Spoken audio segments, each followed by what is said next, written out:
Ready, kids? Aye, Captain! I can't hear you!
Ahoy there, mateys. It's time to set sail on another episode of Unconstitutional Awakening, the podcast. I'm your captain, Jimbob Ovalshorts, and tonight we're bringing back show friend Miss Vicki. Me and Bandit are going to get in here and, see what kind of good things she's been up to in the medium world since the last we spoke. She's a super awesome medium, man, that is really intuitive to a lot of things and always full of some great information and some great viewpoints, and really gets the brain going and makes you think about some things. So I'm looking forward to having this conversation with her tonight, because it's been a little while and I think it's maybe been a little bit too long, and I know you guys all like Miss Vicki out there, so I figured it was time to get her back in here. So we're gonna hit up on that tonight and see what kind of good stuff we can get into. Man, of course, anything that we talk about or any way to get back to Miss Vicki is over there at everyone's favorite website, man, unconstitutionalawakening.com. Your home for everything, well, us, man. There's all kinds of great things going on there. When you want to check in on episodes or answer those pirate questions to earn those free stickers, you just got to hop on over here to the podcast and more section, find Unconstitutional Awakening, the podcast, find the episode to answer it, or look for any of the cool things that we talked about, man, because I like to make sure I share all that stuff for you guys so that you guys go check it out for yourself as well. There's all kinds of great things over here at the website, man. Aside from that, places to watch us if all you do is listen, and listen if all you do is watch us. You can even listen right there on the show. There's that merch store there, man. Good place to find those stickers, as well as some other cool things, man. There's a whole bunch of awesome stuff in that store, as well as our friends in Liberty, Kirk Elliott, Peachy Key Creations, Ammo Can Survival, Brett Pike with Classical Learner and Homeschools Connected, and Pure Pet Wellness, man. All folks offering great alternatives to the status quo and, social norms and stuff like that, man. There's great people doing great things. And, we just can't have enough of that, I don't think. So, of course, again, like I said, anything that we talk about tonight, I'll make sure we can have as many links to it as we can with this episode, as well as links to get back to Miss Vicki, man. She's always a good person to talk to, and she will respond, man. She's good about talking to you. So she's helped out Luis and stuff here on the show as well. She's helped out all of us, I think, in one way or the other. So, oh well, enough of me and enough of this chit chat. Let's weigh anchor and set sail on the sky. And ahoy, everyone! I'm so glad everyone's here with me this evening. Bandit, thanks for joining me, buddy. Miss Vicki, thank you so much for coming back to join us this evening. We have missed you since the last time you were here. We had a blast with you last time. Thank you. I enjoy you guys very much. So. Well, thank you. How have things been going for you since the last time you were on? It's been really kind of crazy. Yeah. The energy has just been really, really kind of crazy. And I know that I'm advancing up to my next level and things, and I'm picking up on the world energy, and March is going to be one whopper of a month.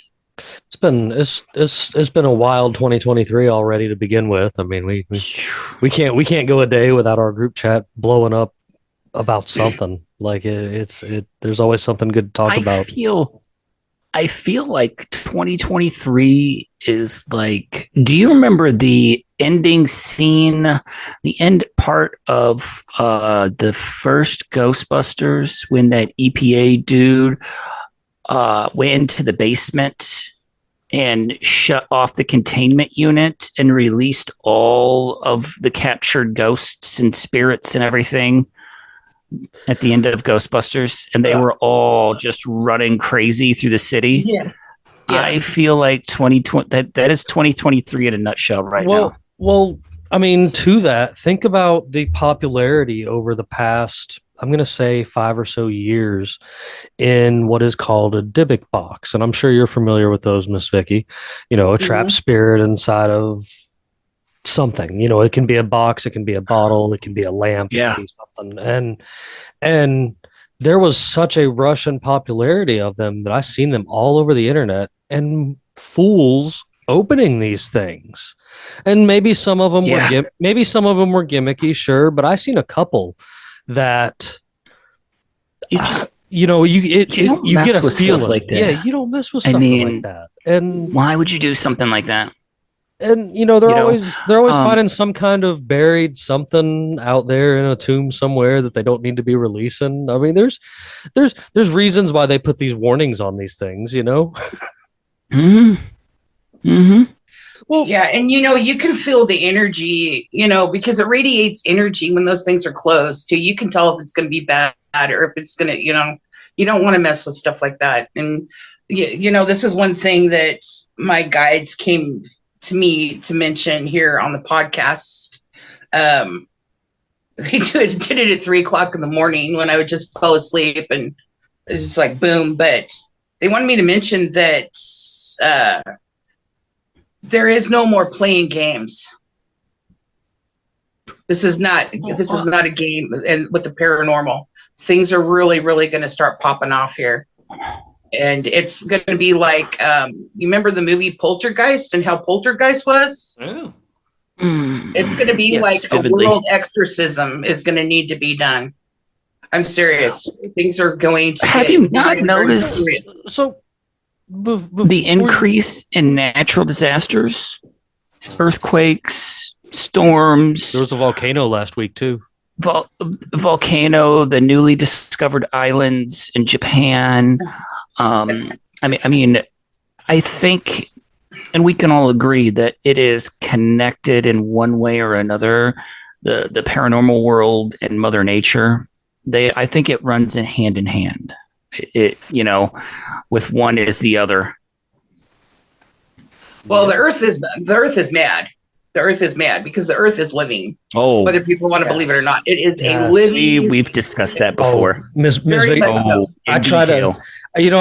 That's something I'll even make mention of again. That I don't mind. Like I try to explain to people that if you want to consider anything a living, breathing God amongst us, it's Earth.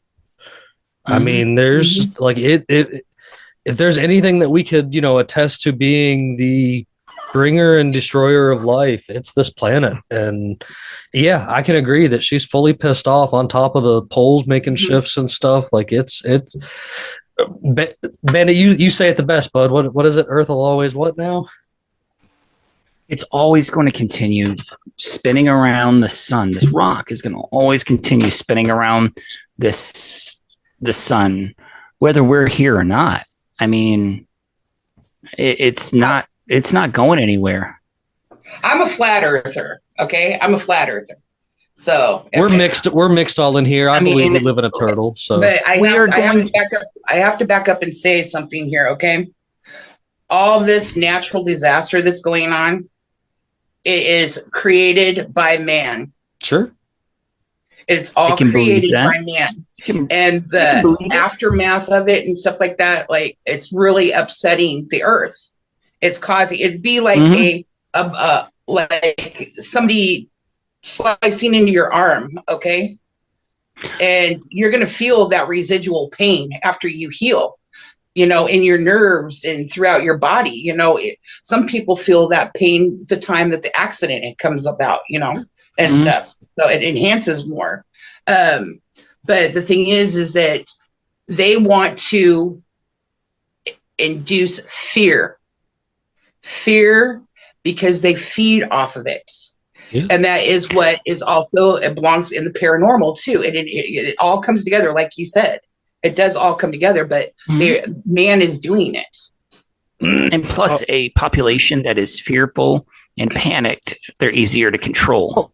Exactly. Well, I mean, regardless if you're a flat earther or or not, I mean, it's going to be here whether we're here or not. Whether the Earth is flat or round, it's going to be here whether we're on it or not. And I personally think it's about a 50-50 mix between man-made and just naturally occurring. I think it's about a 50-50 mix. I think the Earth can fight back. If that makes sense, you know what I'm saying? Like, that's what we're witnessing right now. I think we've got people that are sticking their hands and have been basically playing God for centuries now, and between genetics and humans, genetics and animals, genetics and food, genetics and the weather, it's something that is openly done and has been done by people's great grandfathers and such. Eugenics has been one of those things where humans have always wanted to, in a sense, play God. And I think that it has repercussions, because if you've got the United States making constant weather, and you've got China making constant weather, and you've got India making constant weather, well, all of this constant weather that it's making is going to eventually cause some kind of crazy storm, and Earth's going to regulate itself back out. There's going to be a pushback. I mean, whether it be from floods or earthquakes or wind or who knows, I really think that at the end, when it's all said and done, that the people that are trying to play God won't be able to ever defeat Earth. I mean, look at nature. Look how quick nature takes back over. Like we talk about all the things that have been rediscovered recently down in the Amazon, because of how within 100 years it was so ate up by vegetation that it was gone, and everybody told the Spanish that they were crazy and there wasn't all those places in the Amazon. But now they're finding all of them, and it's just like, well, that's just it. Like, it's a tropical region, and in 100 years, nature's going to take back over. Like, have you not noticed the drastic increase in just paranormal experiences and uptick in natural disasters from the last couple of years? It's going to pop off more. That's what I'm seeing. There is no more playing game. It has seriously exploded. That was something. I mean, and that just goes. We're not just talking about paranormal. We're talking, all aspects of the paranormal world. I mean, cryptids, ghosts, spirits, whatever your name for them. And the last few years has been a huge jump in sightings and experiences. I'm a big believer that a lot of these beings, like all of those type things, that they are very interdimensional. And so I've actually been meaning to ask you, Miss Vicki, do you think that with the shift, I mean, everybody calls it a shift. People have different definitions for it or whatever, but the shift of this realm into a higher realm, do you think it has made the veil legitimately thin, and that's why we're seeing so many more sightings of like Bigfoot or spirits or whether it be Martians, aliens, demons, whatever it is that you portray it as? Because I'm a believer that things like Bigfoot, for example, are interdimensional. So would the uptick in it, do you feel it is caused by the massive shift we're all experiencing? I believe it's the playing around of the Cerns, because there's more than one. A lot of people don't know that there's more than one, and they let them all off at the same time. Oh, yeah. In fact, they admitted that they are contacting and speaking to other entities in other realms and things. They've already admitted to opening portals to other dimensions. Oh, yeah. They're opening more, and they're making them bigger and everything. And I also do believe that they captured either a human soul, because I posted a thing on my Instagram about how they admitted that they have the capability now of capturing human souls. So I don't like that. I have a feeling that they captured either a human or an entity from another realm and put it in the AI. See, and that's why No. the head guy of Google admitted that it's like living and stuff, and he got fired, I guess, from it. I just saw that, but I do believe that some of we're going to be seeing more of the cryptics. Some of them are here, and some of them are interdimensional. They are, yeah.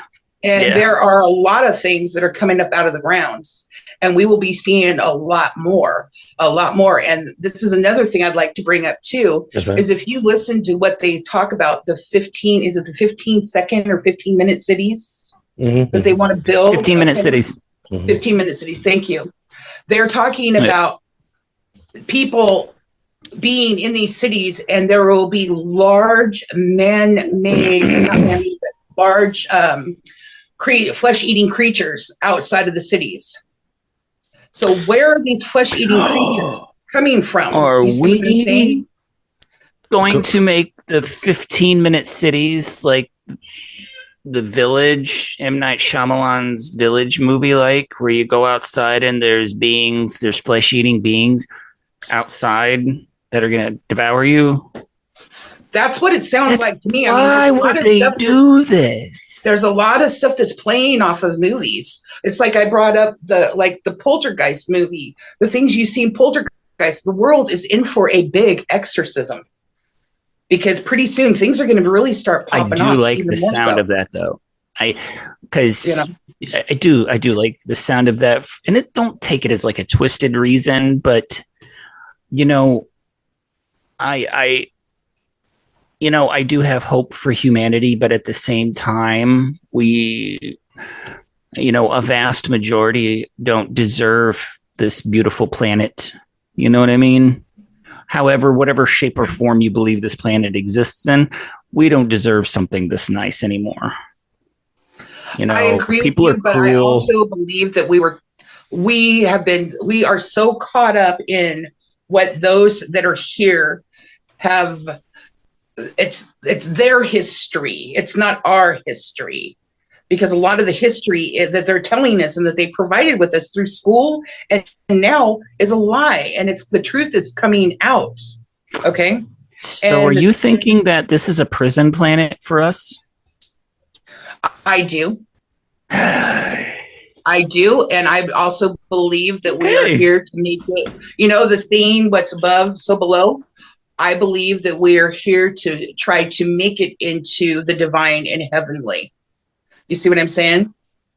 Yeah. We are here to make the changes. We are here to learn the lessons and grow from it in a positive way, and to eliminate. So we're in purgatory. We're in this planet. The Earth is purgatory, right? I believe that this is a first level, or the tribulation. I believe this is the first level of purgatory, but there is a deeper, more sinister hell than what is here on Earth that we're experiencing. So we're in the tribulation, according to Revelation, right? We're in the tribulation right now, right? Here, because there's also that theory. There's that theory that the Earth really did end in 2012, and we're in the trials and tribulations, according to whatever religion anybody listening is, according to the Revelation, when when he returns, you will go through a trial and tribulation if you haven't already been taken away, you will be, you'll have to endure the tribulation. So, and they say that those of us right now that are still left on Earth right now after 2012 are enduring the tribulation. So, this is why I like having you on, Miss Vicki. This is the good stuff. Another thing too is I'd like to say too is all these people that are following. I call it the material realm, the third dimension. Okay, that they're the ones that are stuck on this and they can't see past. But we're trying to tell them about the fluoride in the food and stuff like that, even though it's in front of their faces and everything like that. A lot of people aren't here. There's a lot of souls that aren't here to wake up. They're called first timers. Okay. NPCs, non-playable characters. Pardon me? I didn't hear you. NPCs. They're Yeah. NPCs, Yeah. non-playable characters. They're like, Right. And then there's I'm a video synthetic gamer. too. Yeah. So it's The okay. synthetics I'm sorry. are Go ahead. programmed. The synthetics are programmed. They're the ones that are programmed. They look like humans and everything like that. You can pinch them. They feel like kind of humanish, but plasticky.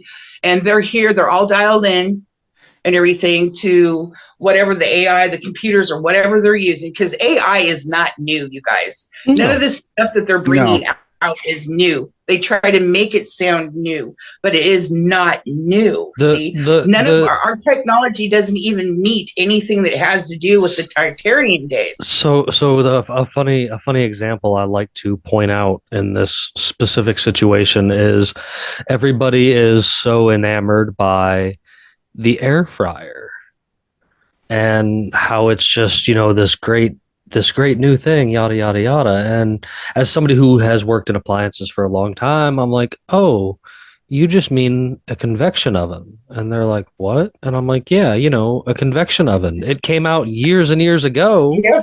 And it's literally the same exact technology. They just repackaged it, same thing, and sold it to you as something new. Like it's they repackaged it with toxins in it. Oh, absolutely. And a lot of people that are using them are coming down sick. Oh yeah, and there's only 2 air fryers. Teflon and plastic. There's only 2 air fryers that you can use, and one is a plastic one, but it doesn't have the toxic in it, and the other one is the old glass ones with the porcelain, like because the glass that they use for those is more of a porcelain based glass because it's got to be it's got to be heat resistant. You know what I mean? Yeah, exactly. And so, I try to explain that to people because people have heard me before when I'm in there working on it. They're like, "Why does that sound like glass cracking?" And I'm like, because it is. It's porcelain. Like it's a giant layer of porcelain, and the slightest amount of weight will make it send ripples. But that's not gonna affect it as much as you think it does. It's. But I mean, it's just that's the example of the. I'm a big believer, and there's nothing new under the sun. Like I will see things that I'm like, well, that was a thing before. You know what I mean? It's just, you're right. They repackage and they sell you. That's that consumerist, capitalist nature that they have pretty much put us into, where it's new, buy. I see it with appliances. Exactly. I see it with appliances as a great example. Like, and this is I have put my hands very recently on a Frigidaire so old it still had a General Motors stamp on it, and it worked. Mm-hmm. And I'm talking the 50s, 60s era that they still had these stamps on them. And a refrigerator that you go get today, if you get 10 years out of it, good for you. Like I'm surprised. And not to mention, I've brought this up before, and I'm going to keep bringing this up because I think it's something that needs to be brought to people's attention. The things that they are filling refrigerators with now are basically a butane propane type thing. And you are now putting a giant bomb in your kitchen every time you purchase a refrigerator made since 2019, because it is made with cyclopentane and R600A, and both of them are extremely flammable and highly combustible. So good job, regulators, with all your, Well, there's a gentleman that's on TikTok. I can't remember his name. Please forgive me, but he goes around and collects all these old freezers and refrigerators, and every one he's collected, he's cleaned up, and they all work, and he resells them. They were made to last. And they were made to last. That's back when we took pride in what we did and everything. And the thing is another thing that I'd like to point out too is, like microwaves. Microwaves cook food and kill all the nutrients of the food from the inside out compared to your normal oven. Okay, they cook from the outside in. Everything that we do that takes nourishment from our body, okay, we not only become sicker, but it also lowers our vibration to let negative entities in and around us and around and in the world. You know, so these air fryers, these microwaves, these things, like anything that you see, they're mass pushing on people. Oh, yeah. And that's another thing a lot of these synthetics people do. They push this stuff, 100%. And a lot of people don't understand that. That's how they get away with, telling somebody after studying 8 people that this is science and this is a final decision and you need to believe it. Like recently me and the guys were discussing, and this was like in the group chat, but we were discussing I'm against it anyway because it's a synthetic sweetener, but because I'm kind of against a lot of the food-like products, that exist in today's time, and synthetic sweeteners are one of them. And they were talking about this after studying these 8 subjects, this synthetic sweetener, caused very ill effects or whatever. And I'm just like, okay, true, I don't doubt that, but like they're using it as the only way they're backing their science. Like, and this is my argument against it. Not that I don't back what they're saying about it being a toxic thing to be putting in your body, but like they only study for the results that they're paid to look for. Like if you come up with a different set of results, you're that one scientist that didn't agree. Like the what is it, 9 out of 10 dentists agree that Crest is the best thing for your teeth, and it's that one dentist is a guy going, "Don't use the fluoride, bro. Don't do it," and they're like, "Shut up." Yeah. Bro. Like, and that's how a lot of these studies work. And I this is a kind of I guess an ongoing thing, but like, I have seen a lot of people give up religion for science, and science has become their religion. They're begging people that they don't know, that want to make money off of them, to give them answers to what's wrong with them, whether it be something that needs to be pharmaceutical, whether it be something that they need to eat, whether it be something that they need to kill the dandelions in their yard. I think this goes back to a point where there were many NPCs before our time, even, that kind of allowed a lot of this to go in. I'm talking to a few other spiritual type people. A common thing that I have heard is that a lot of us that are here now chose to come back now because of the shift of what's going on, and that us, a lot of us were always told we were old souls and stuff like that growing up, and we're not a part of that NPC group. We're a part of the group that can see past the veil already and stuff. And like I tend to actually believe it. I make jokes of it quite frequently, but maybe people just don't realize how serious I am when I'm talking about it, that I'm not from this dimension. Like I came here later than this life came. Like there's things that I can tell you from when I was in it before, but like I'm not from here, and I'm 100% sure of that. And I've found that a lot of the people that I talk to, like you, Bandit, and other people that I talk to on a regular basis in my life, we have all got some kind of connection prior. Like, I've known Bandit all of going on maybe 5 years now, but damn it, I don't think I can remember a time when he wasn't my friend. You know what I'm saying? You know what I mean? Like I think it's 5 years. It's going on 5 years now that we've been friends, but I'm saying like and when I sit here and talk to you, and I sit here and look back at it, and I sit here and think about it, and the same goes for you, Miss Vicki, to be real with you. You guys are so familiar that I think, you know what I mean? It's like not just you as a whole. I think a piece of you might have been from someplace else. Yes, you know what I mean. And when you came into this world as your current self, you brought a piece of that with you. And I have been messing with things since I got here. Yeah, some people have a connection that is just what is not considered normal. It can be so minute as just like being awake to like what is going on, and it can be as like major as having an actual mental connection to things outside the norm. Miss Vicki, I know you can probably relate to this. When a lot of people hear the idea of if you're looking for answers, look within, people are like, huh.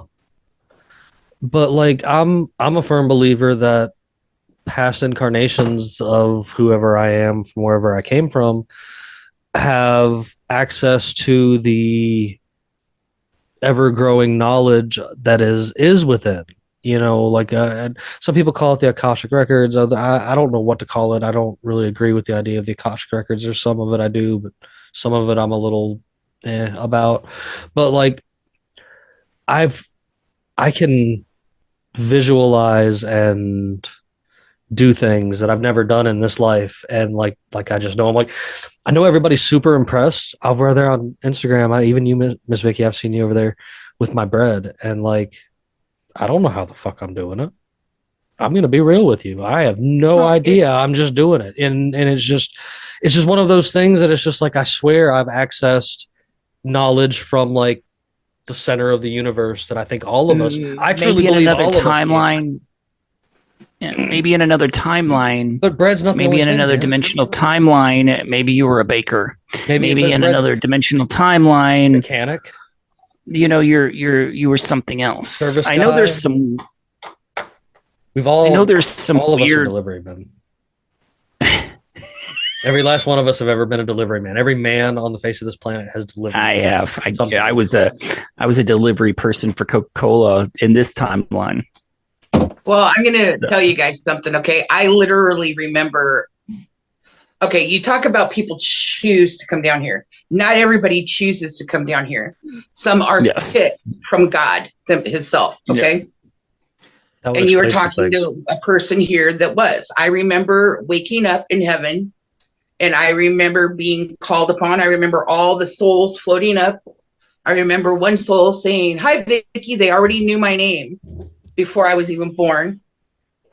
I remember being shown my life. I was shown my dad. I was seeing angels walking behind people. And I was told what I was supposed to do. I don't remember everything that was said because I'm not supposed to remember it right now. But the thing is that you can remember your past lives. I remember 3 or 4 of my past lives. One of my past lives, I was an African American healer, slave healer on a plantation. And in this lifetime, I literally met those people. And the girl I saved. I mean, you don't mind if I go into a little bit of the story, do you? Please do. Please do. I was a heavyset African American woman. And I was having this dream ever since I was a little girl. And it was like, it was like this, it was so real, and it would not stop. Every night that I went to sleep, it would not stop. And what happened is I saved this little girl who was being raped by a Confederate soldier behind a woodpile. And I scooped her up and I shot the guy. And I was patting her and she was screaming. I told her, "It's going to be okay, honey. It's going to be okay, honey." And I climbed up the steps to the place where I lived and everything. It was White House, the rickety paint falling off and everything. And I sat down in the rocker and I was rocking her. And I remember something black, big and black, was sitting off to my left side, but I couldn't remember that. And that drove me crazy. The whole time it drove me crazy. Well, as time went by and I'm in middle school, and I had a friend and she introduced me to this one girl, and her and I hit it off, and she invited me over to her house, and I met her mom, and her mom was psychic. Okay. And she was, after this was like a few years later on, after knowing, I'd always go over there and visit her and everything. And she goes, "Vicki," she goes, "I was supposed to have 3 children." She goes, "I know." She goes, "I know you're my 3rd child." And she was supposed to have another breast surgery. It was the 9th one, and they happened to misfile the surgery for her 9th one and everything. And she was very depressed and stuff. And we were sitting on the steps, and I could just feel the spirit swirling around, and I could see him. It was like a fog, just spinning around, spinning around, spinning around. And we got to talking, and she goes, Vicki, she goes, I remember all my past lives. I remember her husband now, what he was in a past life with her and everything. And she goes, I remember being a little girl, and my parents owned the plantation, and a Confederate soldier tried raping me behind a woodpile. And this heavy-set African-American slave healer that lived on the plantation came up and shot him and scooped me up and told me that I'll be okay. And she patted my bottom and she rocked me and took me up on the steps to the house that she lived in and sat in a rocking chair next to a wood stove. That is what I could not figure out what was sitting off to the left side of me in my past life. The big black thing that was over there beside you. Yeah. So I saved her life in a past life. And in this lifetime, she helped me out. And she was like a mother figure to me. Nice. Okay. In this lifetime. Yeah. And so she paid back her karma from me helping her in the last life. Just like I know my son's father's parents are the plantation owners. And the guy I dated, the guy that I shot, I ended up dating him later on. And how I know this is because we both had the same nightmare at the same time, and he was panicking and he couldn't breathe. And I said, "Are you okay? Are you okay?" And he said, "I had this dream that I was a Confederate soldier and I was shot in a cotton field. And the last thing I remember is falling on my back and seeing the sky, and then it went black." And we had the same dream at the same time. And that's when I knew that he was the one. And so he in this lifetime paid back my karma, the karma, and stuff like that in this lifetime, because that relationship did not work. My son has been with me through every lifetime. He's always been a relative, a son, an uncle, a cousin, a brother, Yeah. And so the thing is I've been a school teacher in the 1700s on a prairie. I have been a Indian man that wrote and transcribed religious things and stuff. Let's see what else. I was also a American woman that was married to an Indian chief in a past life. Interesting. So I've done some past life type, regression type thing, and some interesting visuals into some stuff. Because when I was a lot younger, somebody was like, "Hey, do you want to go visit your past life's grave?" And I'm like, "What?" And they're like, "Yeah, it's still here soon enough that you can totally go visit it." And I was hesitant at first, but when I made my way to New Mexico, I happened to find it and was pretty blown away, especially when you start, doing research into things, and I'm sure you can relate to this. You start getting floods of memories, like actual memories that you had from some of these past incarnations. And this is kind of why I said earlier, like, there's this sense that there's a lot of you that I know, and it's because in some other form of way, you were there, I was there in something. And I think that there's a lot of intertwining like that, good and bad. Like, I think there are people that you run across, like you just made the mention of the, basically the soldier, and then the life in this life and the lessons you learned in that area. And I think you do that in a lot of instances. That's why there's certain people that bring a certain familiarity, or, even spark something, like there's been some look into some things, and me and my wife are pretty certain that there was us together in past incarnations. In past incarnations, and even gender swapped, you know what I mean? And it's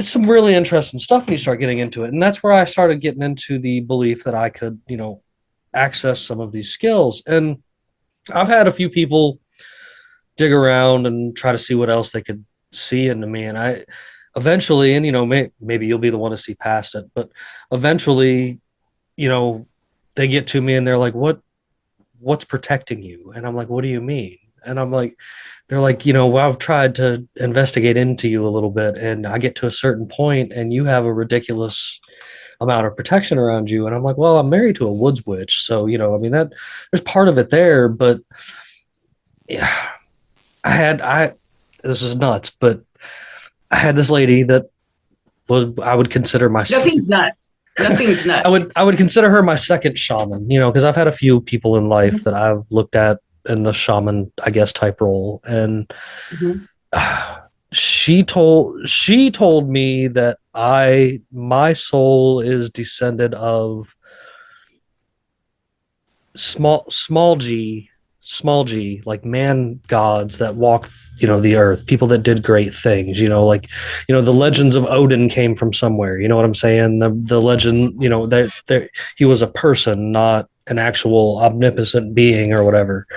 And the same can be said for like Thor and other Celtic gods and stuff like that, and even into other cultures and stuff, that there were the people that were and again, I consider them gods with a small g, because it's more of a label, not an actual thing. And to me, in this instance, in a past life, you were a wizard. You were a wizard in a past life. I've been told some interesting. I can see that. I can see that. Wizard in a past life. 100%. I can see that. It all makes sense now. You helped heal people and protect people, and you were actually murdered. You were murdered. Do you get pains in your neck or in your back? Right in here. It's in my shoulder. You were stabbed. I can see that. You were stabbed and you bled to death. There was also a drowning story. All makes sense now, Jimmy. In one of those all makes sense now. That I've been told before too. And there's some interesting things to this. And I believe this is another thing I got to bring up too, is a lot of people that are gifted, okay, their gifts are going to be coming out more. They're going to this is the thing, is here on earth, you're here to have people to help and guide you, and some of those people abuse it, and they're cons and they're fakes, okay? Sure. And then there are the legit ones that are actually here to help you, okay? To take you to your next level, or sometimes hold your hand for a season or a lifetime too, okay? But they're not here to control you. They're here to guide you. And the thing is that we will be opening up to more of our gifts. Sure. There are people that can control fire. I've thrown fire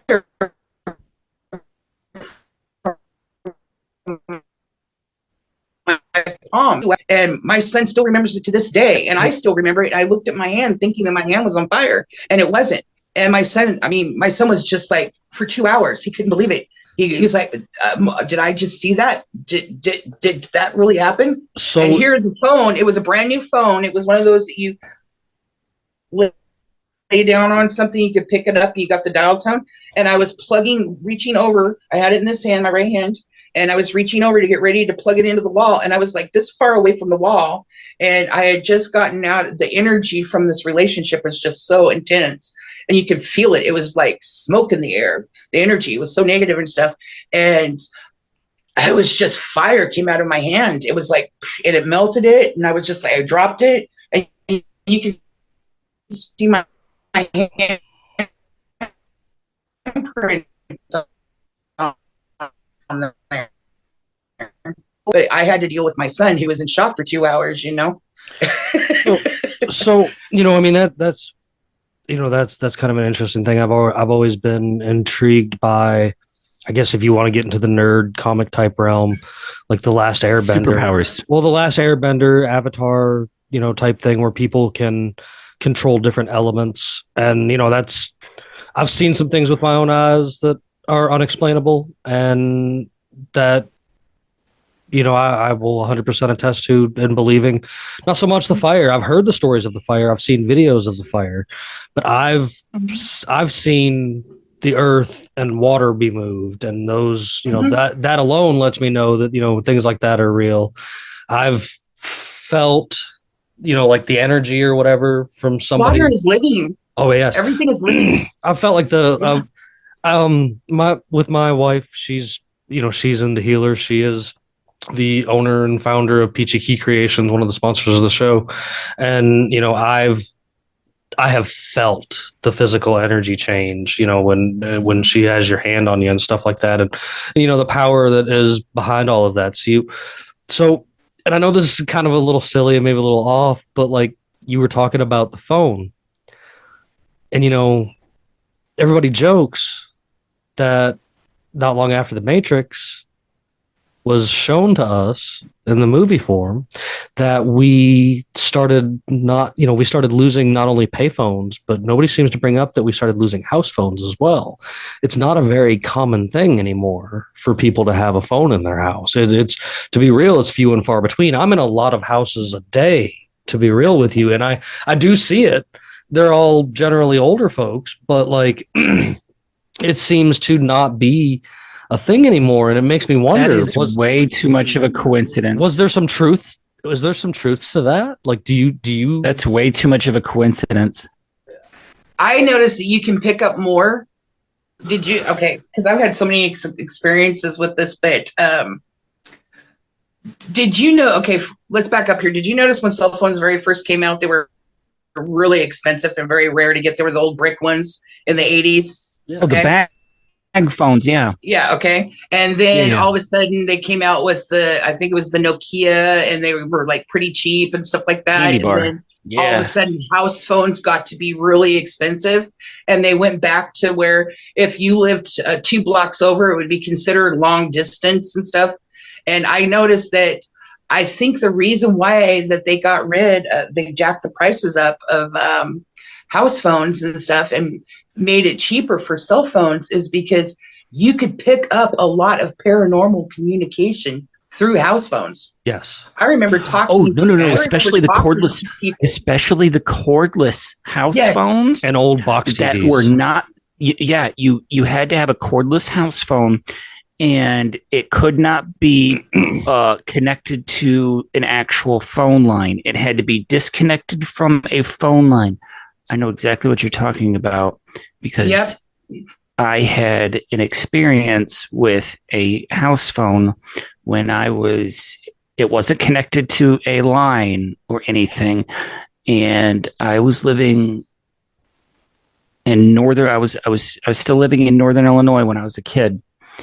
And I was picking up all sorts of stuff, man. I was walking around in the backyard with it turned on, and you could pick up all sorts of stuff that you probably shouldn't have been listening to, and some stuff that probably didn't exist. And it wasn't no party line either.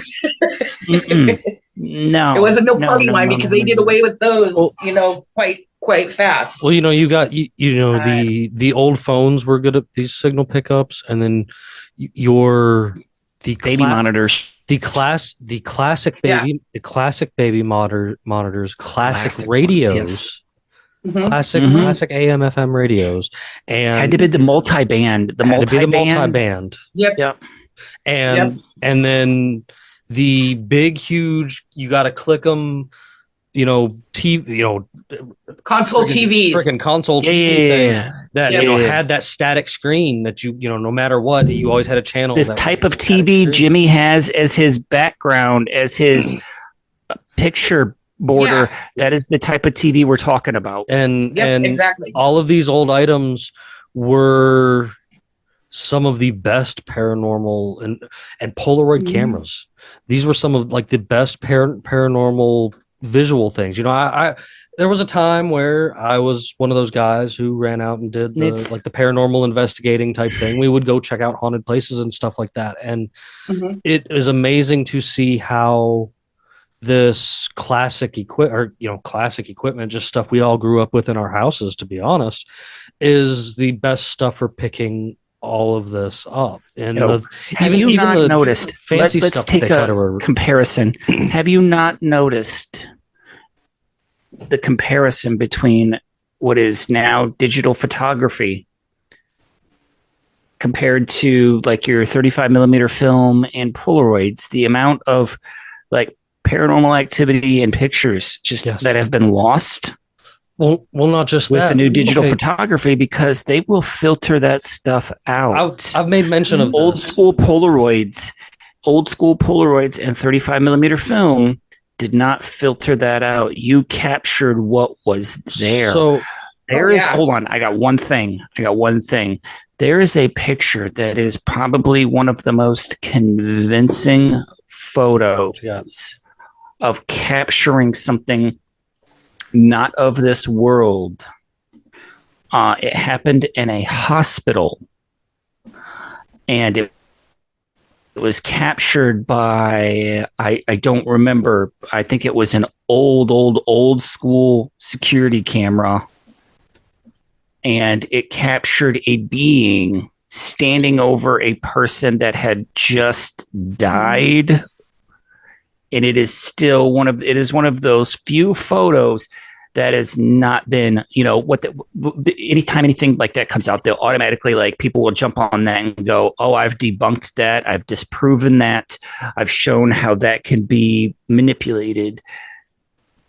And this is one of those photos that just has not been disproven, even though I hate saying it like that, because truly when something like that is captured, it's captured, and people will try to disprove it just to like get it swept away. But hold on, let me see if I can find this picture, and I'll send it to where I'm trying. Jimmy will be able to bring it up. Yeah. I know exactly. I know what it.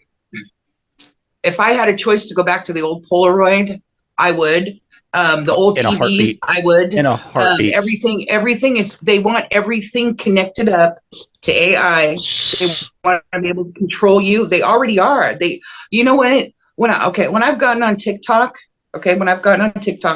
I've had pictures on my phone and posts on my phone that were deleted off my phone before I went from Instagram over to TikTok. And I talked to, I think it was maybe you or somebody else, another gentleman that's on TikTok, that's also on YouTube too. He brought it up in one of his posts on TikTok. And I said, you know what? This has been going on for like a year on my phone. And he goes, yeah, it just started on mine. He goes, pictures that are pictures and posts that have nothing to do with putting on here, they just disappear. So, and the thing is in the small print, you give them that right when you sign on to an app. That's why people really need to, pay attention. Just like I've noticed there's some posts that I've had from TikTok, and I try to transfer it over to Instagram, and it won't let me. It blacks it out like it doesn't even exist. Oh, hold on. I got to switch my glasses out to my real glasses, guys. So, Casey or Benny, you want to take over on this? Oh, I remember that. I remember. You remember this?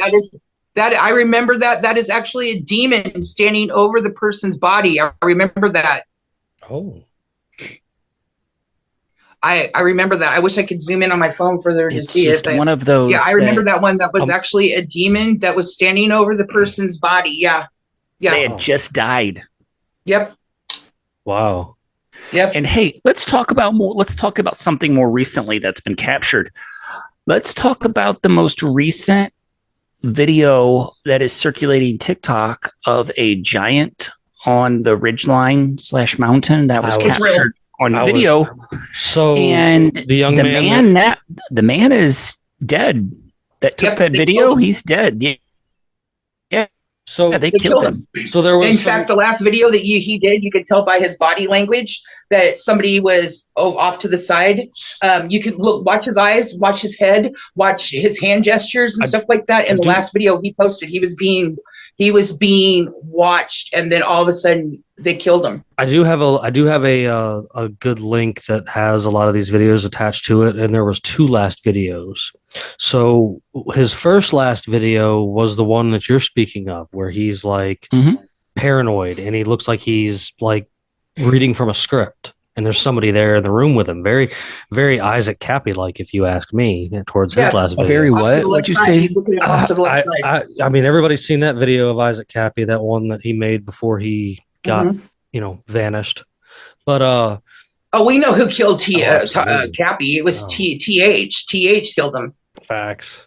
He bragged about it. He bragged about through using symbolism in one of his posts about it, and where the accident happened too. Yeah, put that in one of his posts that it happened on a highway and stuff with symbolism, and everything. So yeah, I mean, the thing is they're not hiding it, but they're hoping that people don't figure it out. But the ones that are figuring it out and putting two to two together, they're going to come after you. But this guy with the giant, that posted this giant video or whatever, he made one more video before he did ultimately end up, unalived, which was him saying, "Guys, I'm not lying now. I'm serious. My videos were serious. I wasn't lying to begin with. Something's wrong." And that was actually the last video he had posted. And, in his little saga, he had found a bunker up there on that mountainside that, they said has been there since the 60s. But either way, we know the government,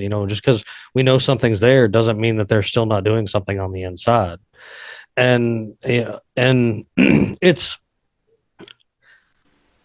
we back to kind of like the picture thing and how we were talking about that a little bit, and like the Bigfoot's being seen and giants being seen and stuff like that. I believe that on these newer cameras, these newer digital cameras, the reason that, everybody's like, why is it always still so blurry? And I think that they vibrate at a different frequency than us, and are only visible. Oh yeah, they all do. They all do. They're only visible when they live on a different frequency. Be visible. And you're never going to get that clear picture of them because they choose not to. You know what I'm saying? Exactly. Like it's their choice and how much energy they put into this realm for me to be seen. Like I showed this lady, I have pictures of fairies. I have over 100 fairies living with me and protecting me. And people don't believe me. And I posted pictures. I've posted pictures of it snowing orbs in my house and a fairy burst where they come together like that and they burst, and all these fairies and their colors and everything. And this one lady, she goes, "Why are they so blurry?" And I said, because they have a choice on how much they show you. They're still in their realm and coming into our realm, and there's a choice. They have a choice. Like I have a fairy. It's Lily and Miles, one of their twin boys, and his name's Philip. And I used to come in here and I had a chair off to the other side, and I'd sit in the chair and I'd have coffee and I'd talk to him. Well, I noticed the chime. I can't show you, but I have chimes, okay? And they're like leaves coming up like this. And then there's chimes hanging down. Well, they were moving. And so I took a picture. And I looked at the picture, and there's baby Philip sitting on one of the leaves smiling at me. And I posted that one, and the lady goes, "Well, why is it so like, what is it? Transparent? It's not, I mean, he came in quite a bit so you could see what it is." And then, and I'm like, because they have a choice to show you, how much they want you to see. It's their energy in this. I have another picture of what is it, Petra and Megal's daughter, baby fairy Sammy. She's looking out her bedroom window in the fairy house that I made, and I shared that on there too. And you can see it plain as day. But sometimes they don't have that choice. We had this discussion with a guy we had on from over in the UK, Thomas, who is largely into the cryptid and paranormal world. He is top notch, and we should link you two up without a doubt.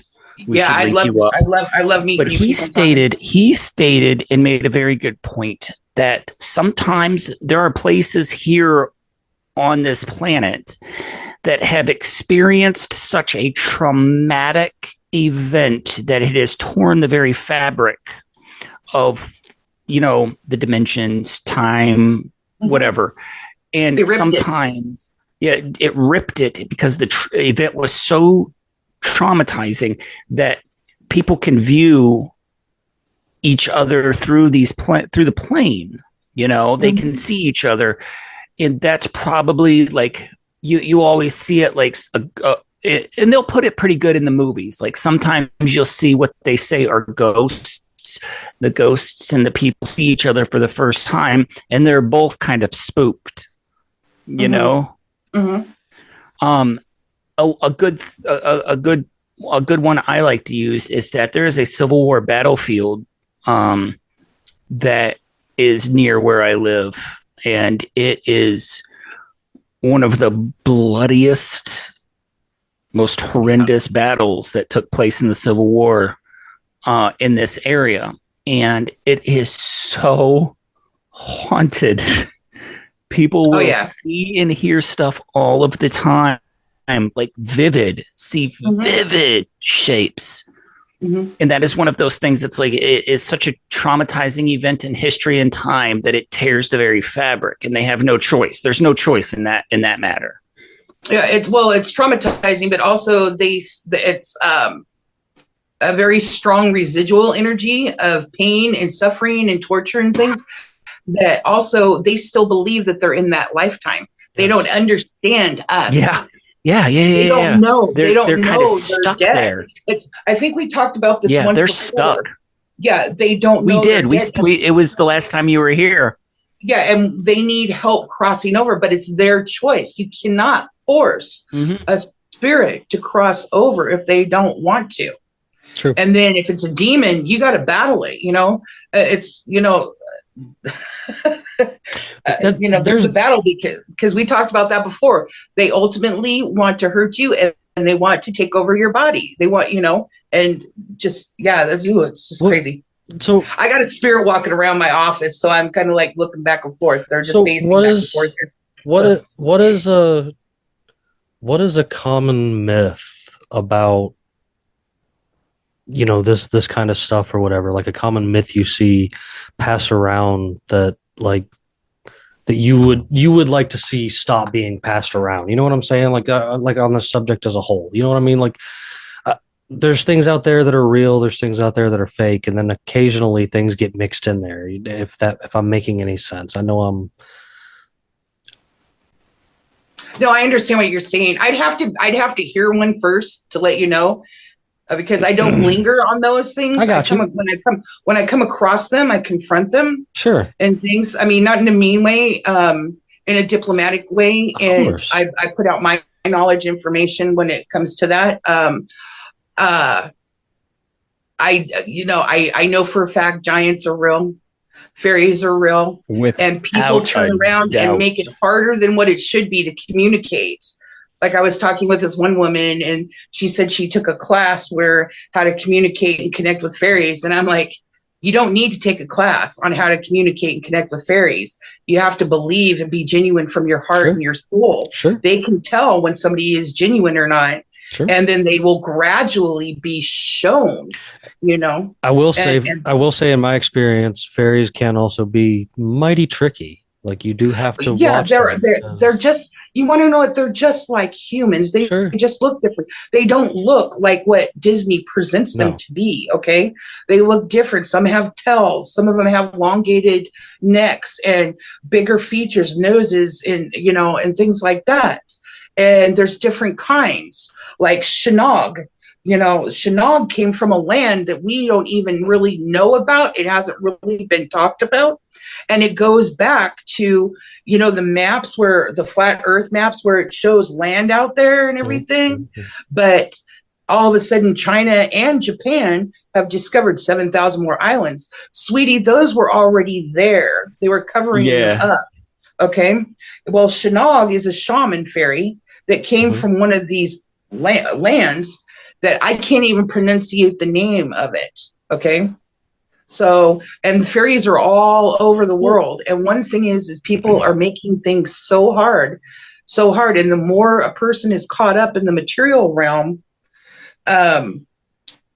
it's less chances that you're going to be seeing these. You're going to be seeing more of the lower level entities and demons and poltergeists and things like that. Does that make sense? Oh no, absolutely. Mm-hmm. And because so you're not vibrating at a higher level. Correct. All right. So I have this is one of those things that is the reason I earned this here hat, because of just where my brain goes. So I believe that the Dark Ages was a time that they were doing a good job in crusading the magic away. Like we all lived more of a magical life, like the stories you see in King Arthur and wizards and fairy tales and stuff like that. I believe that was the reality at one point. I believe that at one point in time, humans and fairies and elves and giants and everything like that, and gnomes, and gnomes, even like dragons and all, like very, very Lord of the Rings, story type. Definitely, people existed, and we all coexisted and lived in this realm. Mm-hmm. And somewhere along the lines, and this is me being me again, we were cut off from the remainder of the planet. Like this is not trying to beat a dead horse, and I know that I'd always talk about the turtle theory, but the only thing that I've ever took to heart in some of these, I guess not really sort of flat Earth, kind of simulation theory, kind of, we are trapped in a small portion of a very larger thing than we realize. Mm-hmm. And we were trapped and cut off from all of these things for the purpose of whatever twisted man control that wanted to do it. But like, I believe all of these things exist outside, not only of the area we're trapped to, but in the vibrational type dimensions, like you were talking about. Like, I've heard Bigfoot, I've seen fairies, I've seen spirits, I can tell you the difference between a demon and a spirit. And even though I'm not really much of a religious guy, there's definitely you can call it a demon or whatever you want. There's definitely a form of an evil entity, because I truly believe that light can't exist without dark, and dark can't exist without light. Like, right, there has to be a balance.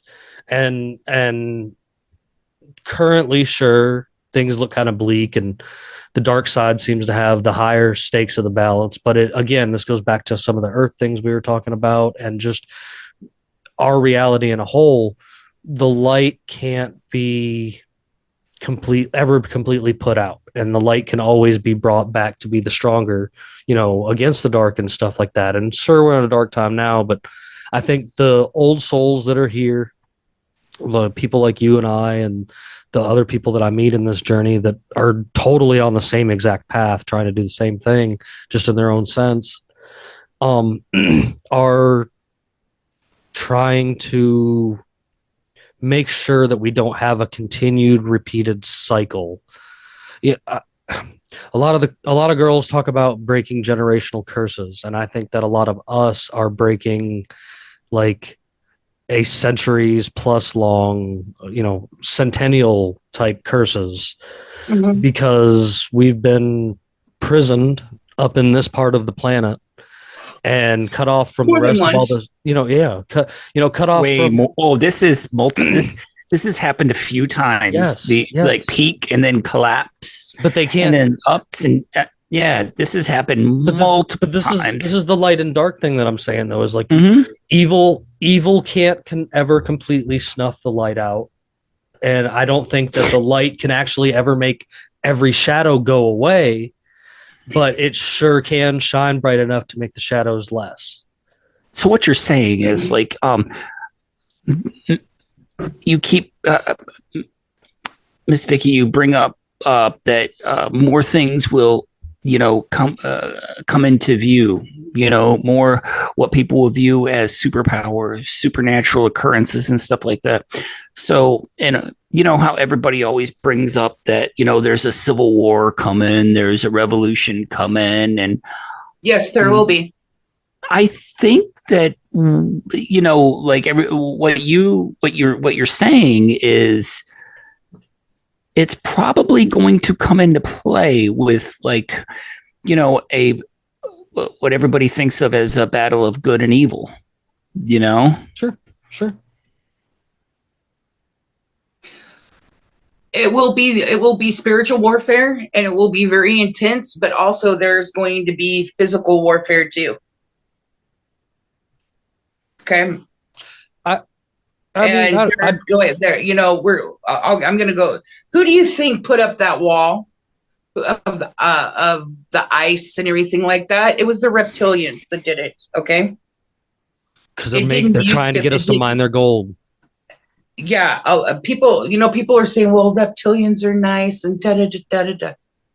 There's lizard people, and then there's reptilians, the draconians. Okay. There's many different kinds of aliens on this planet. Mm-hmm. Some we don't even know about yet. Okay. And we will start seeing them and, finding that out.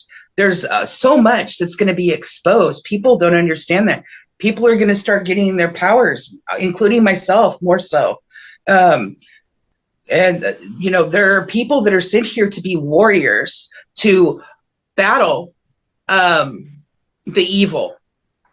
There are people sent here to spread light and love and healing. There are people here to do a multitude of things, not just be a warrior, but a light worker, a healer, and things. I've had people say, well, you're not a shaman, you're white. And I'm like, it doesn't matter, because there's shamans in different cultures. Yes. But also there are people that are shamans that have been shamans passed down through their lifetimes. Yeah. You see what I'm saying? Oh, no, absolutely. And the highest shaman that I know of is one that can turn around and literally pull a demon out of a person's body without capsulating it, I guess, or is the word, inside of themselves. Do you understand what I'm saying? I do. I haven't ever met a shaman yet that can do that. That is the highest shaman out there. Okay. And there's a difference between shaman practitioners and shamans. Okay. There's shamans in every culture. There's shamans from past lives and stuff that's in their charts, and their gifts are going to be getting stronger and stronger too. But the thing is here's the battle, is finding the people that are shamans, meeting up with another real shaman to help take them to the next level of where they're meant to be. So you see what I'm saying? So this lifetime type story time, and I was my first. I've made mention of her before, but my first shaman was Guineas, or I don't say it right, but she grew up down off the coast of South America in like the island area out there. Mm-hmm. Always had good stories of mermaids and stuff for me, and I was at, I guess you would call it a ritual, but it was a cleansing type thing for me or whatever. But in the process of me being there, they had an emergency situation and needed to pull a demon from somebody. And I sat there and watched her and her sister pull a demon from this old lady and trap it in the cat beside them. Without taking and putting it in them. Yeah. And it was one of those things that are just I can't explain it, but I seen it. I know I sound nuts talking about it, but it's not to you guys, sure. But like, a lot of people out there are going to be like, what? And I'm just like, it's one of those things that I seen. And, that when you see something like this, especially when you don't have any explanation at the time, or you don't understand it or anything like that, your mm-hmm. mind's blown, you know what I mean? Just completely out there. And then when you have a good understanding of it, you're just like, this is amazing what this person, has done. And like, there's something to be said about all of that. And back to where you were talking mm-hmm. about, white person can't be a shaman. That's because they were called wizards and witches because people wanted to turn them into something bad when they weren't. Well, yeah. I mean, they all based a certain, like witch doctors. People give voodoo a bad rap, but I mean, voodoo's actually got a lot of positive. Voodoo is not all bad. Right. Voodoo is not all bad. No, it just has some dark art in it. People need to understand the history of where it came from. That's right. Okay. That's all they need to do. And then it would open their eyes more. It's the people that do it, if they're bad and with bad Correct. intentions, or if they're good and with good intentions. Now, You got to understand something. Intentions are very powerful. intentions are very, Very, powerful. very powerful. People don't understand that. And this is another thing I'd like to bring up too. Yes, ma'am. Is, you know, there's a patent out where they can control. They have it where they can control your nervous system and the way you think through programming too. Okay. I think I posted it on my Instagram on my daily. It's something I'm very familiar with, actually. And, it is the nervous system manipulation patent, which is U.S. patent 6506148B2. I actually have this as like a save thing that I bring up all the time. It is 100% a patent that the abstract of it says psychological effects have been observed in human subject in response to stimulation of the skin with weak electronic magnetic fields that are pulsed through certain frequencies near a half a hertz to 2.4 hertz, such as to excite sensory resonance. Many computer monitors and TV tubes, when displayed pulse images, emit pulse electronic magnetic fields of sufficient amplitudes to cause such an excitation. So basically, for layman's terms, your TV, when it's showing you that commercial, I try to explain this to people before, advertising is 85% psychology. Mm-hmm. And they take a mixture of this that they learned through things like MK Ultra and stuff like that, doing these experiments, and they implicate it on the masses. A common thing that I deal with on a regular basis is everybody wants to talk to me about a TV show, and nobody, like, it takes a lot for me to watch a TV show. I know that the light being inside of my brain is very susceptible to that stuff because I've been through it before. Mm-hmm. And I'm very sensitive to it. So I choose wisely in the things that I watch, because I have to be careful. And it's hard to explain to people. I know you'll understand this, Vicki, but like, I don't know. Once you break past a lot of this stuff, it's so hard to even look back at any of it without your brain tearing it into a million parts and seeing all the different pieces and stuff. And you know, you made mention again a few minutes ago of something that I really like to try to explain to people too, is about the intention, you know, the intention of using this stuff.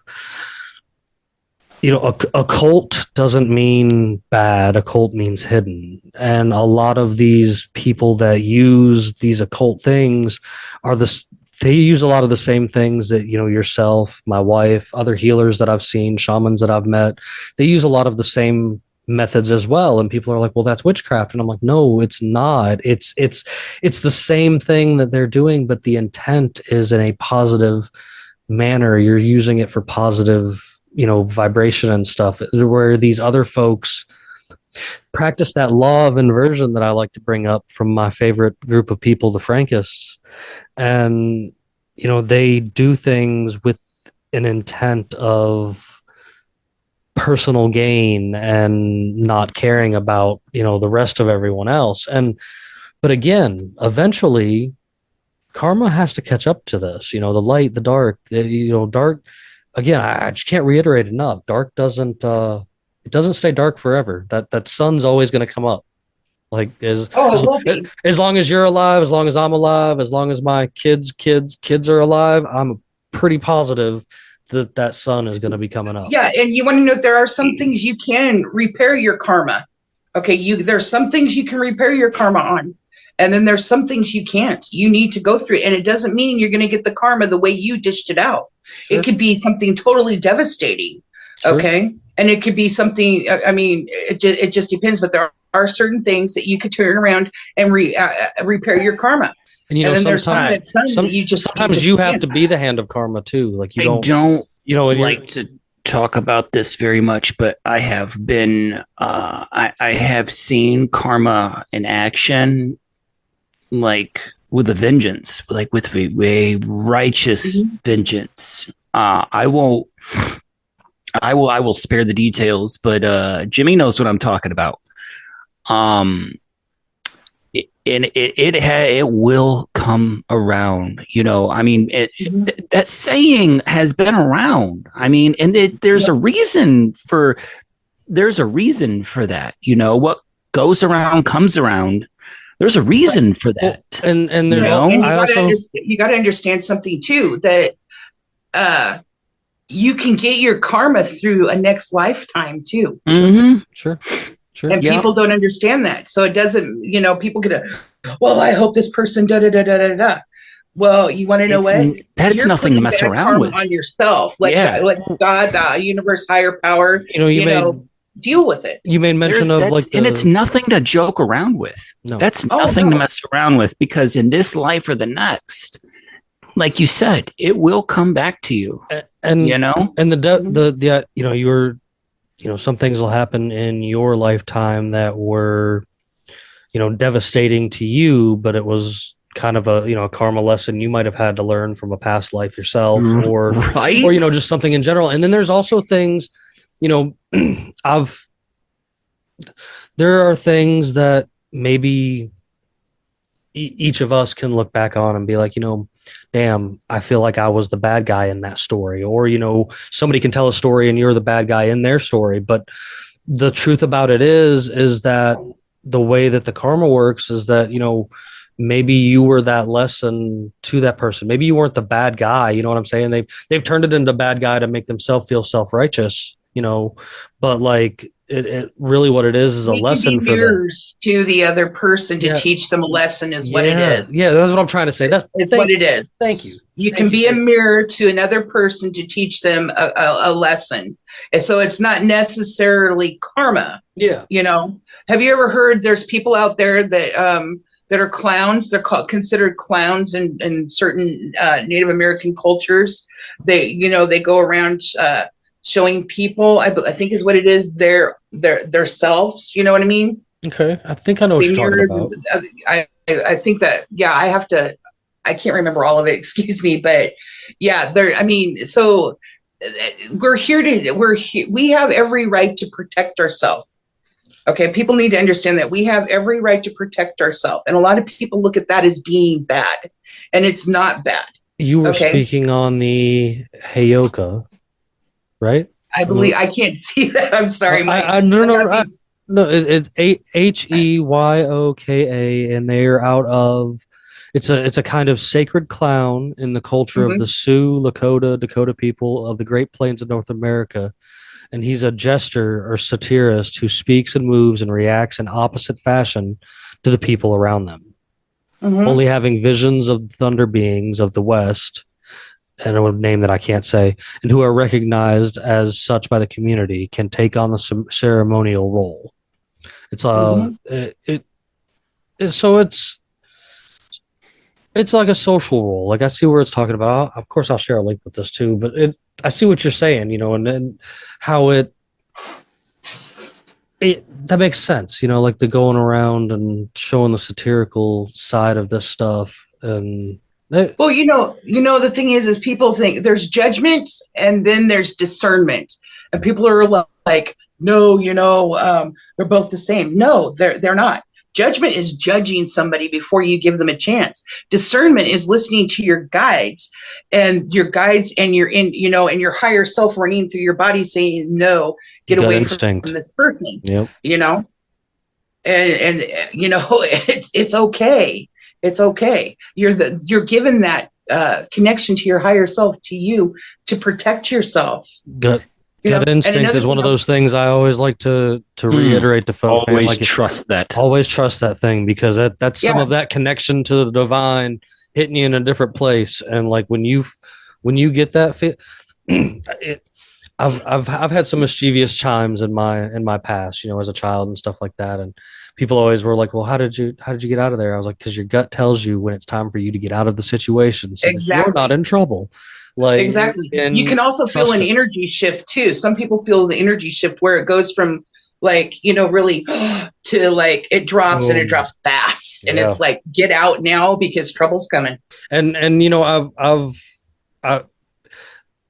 I can sense that too, like walking into a room, like meeting new people or being around people and stuff like that. Like I've always been real keen to being like, oh, this energy coming from right here is not, not my situation. I need to be away from this. Like I can't, you know what I mean? Or Wait until you start seeing the energy auras of buildings, the energy coming off, and you see the black clouds and the gray clouds over buildings. I wish I could or get other over people that understand are that very too. demonic or Yes. possessed. I think there are Yes. just some things. I mean, I think there are just some things that I would rather leave unseen except to those that are better equipped to handle that sort of thing. I promise I'm not equipped to handle it, but it's there.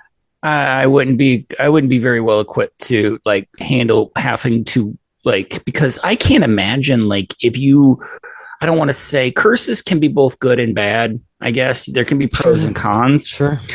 I wouldn't. I don't believe any curse can be good. I mean, because that's a struggle. A curse is coming from like evil. I mean, and it's bad. It's struggle. It's deprivation. It could be sorrow. It could be anything that the person curses upon you. I mean, there's small ones. That people. I wouldn't want to be burdened. Let me not curse, but I wouldn't want to be burdened with having to see on a day-to-day basis the energy surrounding buildings and people and not being able to turn it off. Yeah, well, you're talking to somebody that sees that. And once it comes on, it doesn't go away. Once it comes on, it doesn't go off. No. I mean, you can control it. You can kind of I wouldn't. I've learned to kind of shut it down and everything to a certain extent. Sure. But I still get flashes like out of the corner. Well, I can't say flashes. I've seen full apparitions. I've seen a demon come in with somebody over at the Texaco gas station across the street from me, diagonal from me, and it went. And I was like, dear God, please do not let it come to me. Please do not let it follow me. Dear God, dear God, dear God. And I got away from the guy, and the thing floated through the back end of the cooler, where the guy came in the door, and he went straight back to the beer and everything. What is beer? Beer is spirits. Beer is low. It can be abused. It can be a lowering of your energy. And it went right back to the cooler. And then somebody came out of the cooler, and that was the third cashier or third attendant. So, this stuff is real. I've seen a demon attached to a car that I was passing. I said a prayer for those people. I've seen demons standing inside of windows looking out. I try to post pictures like I'm looking for places to move. Okay. And I always zoom in and click on the pic because my guides tell me there's one right there.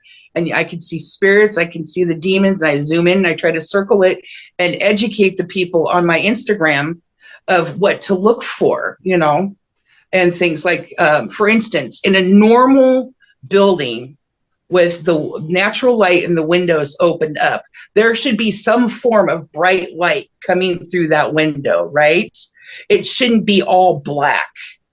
If the window is all black and there is no natural light coming in there, there is something dark there. That is my experience that I have noticed that it's been valid. And then later on, you look through and then there's an entity or a demon there, and stuff. So I've taught a few people that too. When you go look, take pictures, look, if you have any questions, send them my way, I'll circle them. And, just like I have pictures of stones where there's spirits trapped in crystals and people don't believe me. And crystals are living. People don't understand crystals are living. I have pictures of literally spirits trapped in these, and you can see their faces. So, there's even one of a fairy trapped in there too, in a clear quartz. So not only will I back up your claim of things like fairies and demons and spirits being locked in crystals, like that's yes, 100%. Like I will stand with you on that, but that was also somewhere that they've stored information. Crystals were, I am 100% convinced that crystals were, especially a lot of your quartz crystals, were used in the sense that like a CD is. Information was laser etched into these crystals. And I think that a lot of these crystals there's crystals out there that hold ridiculous amounts of information that people couldn't fathom. Let's clear that up. Naturally occurring crystals, not manufactured ones. Yes, naturally occurring crystals. Thank you. Yes, Thank you. yes. Because even Very most of your valid diamond, point even right most there. of your diamonds on the market nowadays are made in a factory because they figured out how to make them. Yep. And see, this brings up, okay, wow. I don't want to compare this. But it is the last witch hunter with Vin Diesel made a very good point at the very beginning. Some amateur witches were messing around with crystals and causing some serious problems, and he had to step in and clear it up. That can actually have serious consequences when you do stuff like that. Like natural, we're talking natural crystals. You have to know what you're doing with those. You can't. You got to be careful. If you don't know what you're doing, there can be serious consequences. I also want to bring up something that not many people know about. If you go fucking around with mirrors, that can have the same consequences too, man. No. Exactly. Just like certain placements in your home of mirrors. Like Yes. I used to collect mirrors. A lot of people say, well, you meet people that have a lot of mirrors, it's vanity. No, I collected them because a lot of them were old and they were very beautiful. Okay. But then I started noticing things through taking pictures, like things coming out of the mirrors, like somebody shaking, like a shake scratch with their nail or a screwdriver in the mirror. One day it would be an A, the next day it would be a W, the next day it would be an X, and I was like, no. And then as I grew with my gifts and everything, I was like, no, I'm not going to do this. I do know you can scry. You can scry through water too, You can see through water. You can see in crystals and things like that. I mean, there's so much there. I mean, there are tools here to help and teach, and it depends upon the person's using them, their intentions, and their true heart about it too. Okay. Yes. If they are here their intention is to do evil and call upon demonic energies and open portholes. Okay. Then yeah. But if it's not, and they protect themselves and they know they're protected and their guides and their angels let them know that they're there, then it can be done for a tool in a positive way. Okay. It can be a positive way. There's some shit. There's this lady. She's on Instagram. And she's changed her name a couple of times of her business. She's got two of them, excuse me. She's very knowledgeable in sacred geometry. Okay. And I was working a case out of Colorado. And I told them there's something underneath that rug. It could be covered up dried blood, but there's something underneath there that's enhancing the paranormal in your basement. Okay. And sure enough, they got underneath there, and all four corners, somebody had pulled back the rug and put it down like it wasn't pulled up. And they found this one sacred geometry, and they put them on the pool table and took screenshots and showed me. Okay. And so I took it to her, and she said, that is sacred geometry. But she goes, that's one that can literally open up portals. And she goes, I'm not going to, and I was telling her, talking to her a little bit, not telling her about the case and stuff like that. And she goes, I don't do what you do. She goes, I don't want to do what you do. But she goes, I said, well, I came to you because I know you're very knowledgeable about sacred geometry, and I've never seen this one before. And she said, yes, that one is used to open up portals. And I mean, it opened up, oh my gosh, a can of worms for these people that purchased this house. Well, and that also brings up, we were talking about, like ancient times, and we're sitting here talking about mirrors and stuff like that too, and scribing and stuff like that. Like it's hard to find now when you're searching around the internet because there was a show named after it, and it makes everything that you're looking for impossible anymore. This is a common thing, but Right. actual black mirrors, that was something used by usually people with male intent in the past. You know what I'm saying? Like they weren't always used for positive things, but it's not really a theory. Like I've tried to explain to people before that they're carrying a black mirror device now. A black mirror device was something that they were talking about during like nights and times and stuff, like wizards and such were using black mirrors or whatever. And Mhm. and I'm definitely one of those guys that thinks that there's I'm right there with Bandit. Like their mirrors can be a portal into another realm. They are. Mirrors, Well, see, the thing and is, you were talking about placement and stuff. Like there's some truth to that too. Like I'll be the first person to tell you that it's not wise to sleep in front of a mirror. Like that's something I don't recommend you doing. And there's a few other things in there when you start getting into mirror lore, and I've actually already found a few things that I'm going to share with us about this, because this is one of them things that's a favorite of mine, and I don't think people understand just quite how powerful a mirror could be. Where there's always those old wives' tales when we were growing up. The whole Bloody Mary, or even Candyman and stuff like Yeah, I that. remember. They use those ideas of speaking it into the mirror and her appearing and stuff like that, and it's just like, whoa, you're messing with some dark magic at that point. You know what I'm saying? And that's definitely something that I believe is plausible. I know I'm backing up. I'm right there with you. Like mirrors are definitely could be used as portals to other realms, portals to other places. Like I also believe that you could travel from one mirror to another. Like if you were to ever get trapped in the mirror realm, it would totally be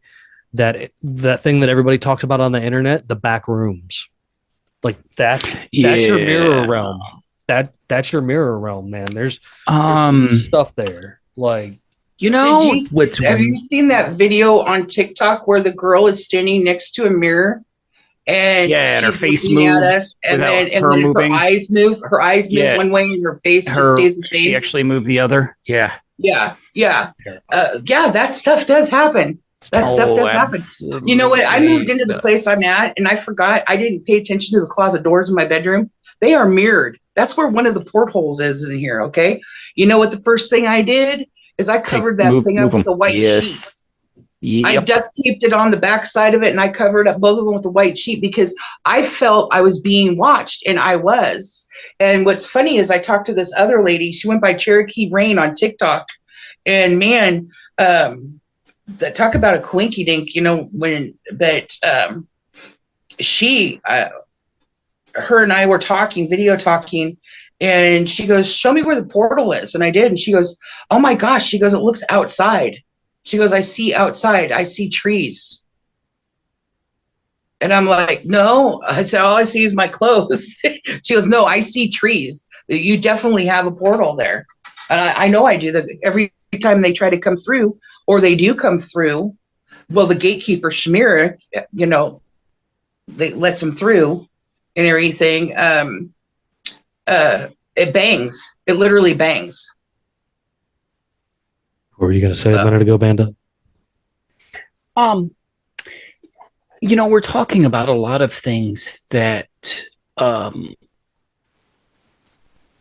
always like to make a point sometimes when stuff like this comes up that I think Hollywood does a really good job of trying to portray all of this stuff as just make-believe. Because we all know who runs Hollywood. Oh, yeah. But see, you really have to. There's two sides. There's two sides to movies that kind of just like try to like paint this stuff as like made up in fantasy land and stuff like that. Oh, it doesn't exist. One, um, it really does exist, and they're just trying to like sweep it under the carpet. And two, and this goes with a lot of different things Jimmy and I have discussed on the show, is every idea for a book or a movie or a video game, a comic book, those ideas have come from somewhere and something that is rooted in truth. Mm-hmm. All of it. Nothing new under the sun. Yeah, nothing new under the sun. It's all come from something based in some type of truth, some type of either written material or something passed down verbally. You know, that's where a lot of things are lost. Yeah, you can't just make something up. You know what I mean? When it comes to something like that, you have to get the idea from something you've read, something you've seen, or something you've experienced, some way, shape, or form like that. This to me is the importance of, you know, back in the day, you know, before they started writing it down, I guess you would say your elders and your men were the ones who came back with your stories. You know, they passed these stories down to their young, who passed them to theirs and stuff like that. You know, what this was, and you know, 100%. You know, like that.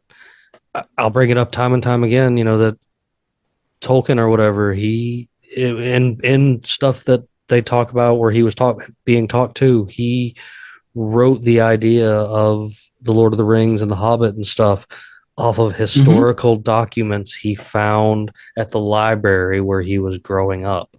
Like, so basically he found the documented proof that elves and fairies and dwarves and giants and dragons and hobbits and everything else were out here running around all in their different territories. And I totally 100% am the guy that is going to be like, yes, absolutely. And mermaids are real too. And plenty of other things that they try to tell you are make believe. And Hollywood will do a great job at painting it as either something completely evil or something that's good. And here's a trick that I've picked up throughout the years is the things Hollywood seems to demonize seem to be usually actually a good thing.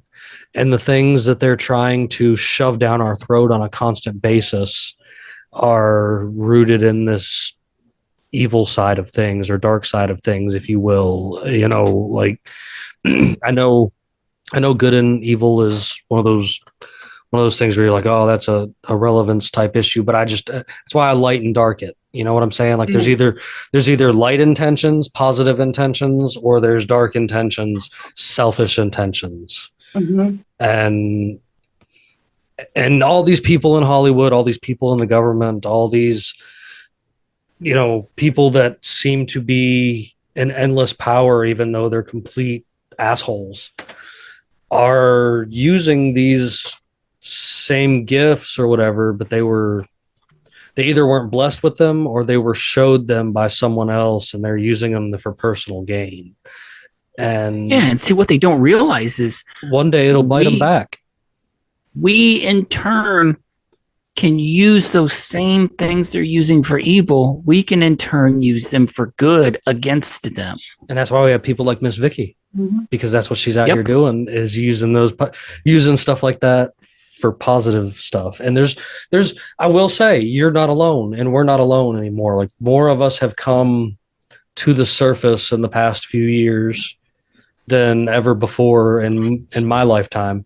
And it's good to see a lot more people spreading this kind of message and trying to do that love and light, or however you want to face it. You know, I cover it in the laughter area because I've just figured out that if you could make someone laugh, you can get their guard down and you can hopefully teach them something cool. Because I mean, that's, I guess an underlying message in this whole entire episode is that I don't think that there's ever really like a good outcome or a bad outcome. I think everything is a lesson.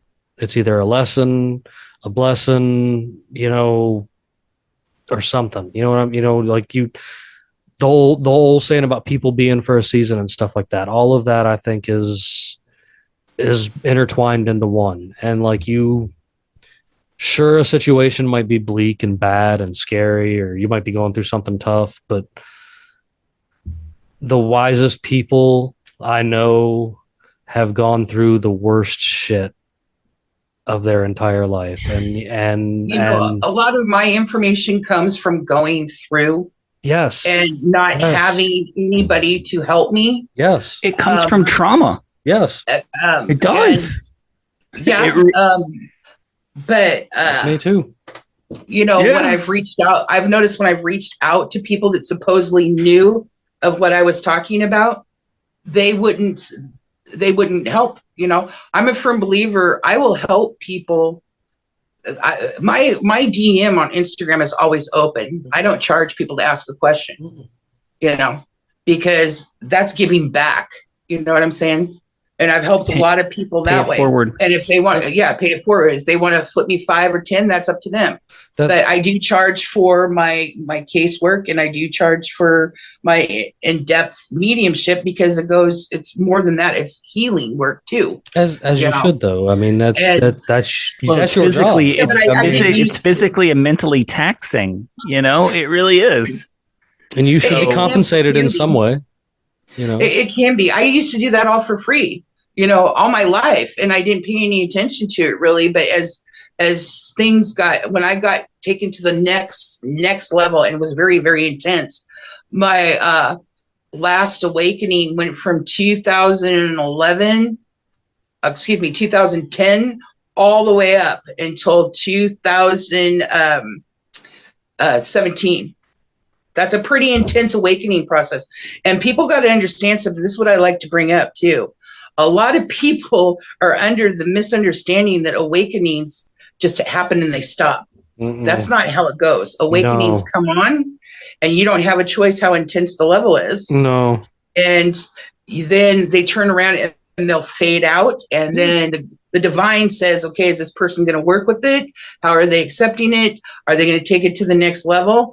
And then boom, it slows down and it comes back to the next level.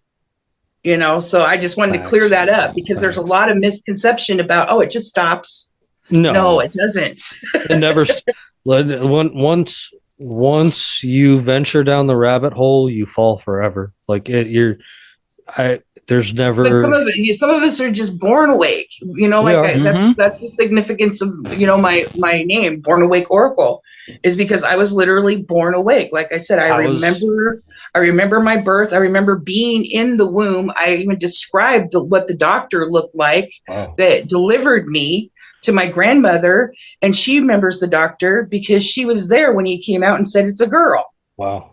Yeah, I mean, I did, and her mouth just fell open. I remember being a baby, a newborn baby, flying over to Nebraska to see my relatives. I remember not understanding them. My great grandmother was 102, and my great grandfather, he was like 101 or 100. And so they were very old. I remember I couldn't understand them. Because they spoke different than my parents, and everything. Yeah. And then I remember being in the plane. My mom was sitting next to the window seat, and I remember looking out on the fields, and they looked like burnt toast or toasted toast, of the fields of Nebraska and everything that we flew over. I remember the house. I remember the tree. I remember what they were wearing and everything, right? Yeah. I even remember my room, and I remember the first encounter that I had with the shadow being hanging over my crib and screaming, and my grandmother coming in, and then my mom rushing in and scooping me up, and they couldn't calm me down. Okay. So, all this stuff. So later on, my grandmother, she wasn't doing very well, and I went over there to stay. God rest her soul. But I told her all this stuff, and her mouth fell open. And all of a sudden, she walked out of the living room, through the kitchen, into her bedroom, and I didn't know what she was doing. She came back out with this photo album book about this thick, and I'd never seen it before. Okay. Yeah. And she started opening up the photo album book and showing me my great grandparents as I described them, and the house And she said they spoke pure Dutch. That's why I didn't understand them. And she said, yes, your mom turned around and said on the plane next to the window and everything. And she said, yeah, if you look over the fields when it's hot out, they look like burnt or toasted toast. Like really toasted toast of the fields of Nebraska and everything. And so yeah, I mean, there's just a lot of stuff. This is something that I would like to create later on in a book and share with people, because there are people out there that do remember their births and things, and they don't realize it. Some of them do, some of them don't, and some of them just think that it's just. It's scary. I didn't mean freakish in a bad way. I meant that is just, I have no concept of how that would go. I can't even, like, my brain can't process that, remembering, like, if I was to remember my birth. But see, that's okay. That's okay. But that's why we have you, Miss Vicki. But you know what? You're at a different level. We're all at different levels. Yes. And you're not at that level yet, see? Yeah. But your gifts will be coming out more the more you keep doing this, and the more you keep believing, and not denying and doubting what you're seeing, the more your gifts will start coming out.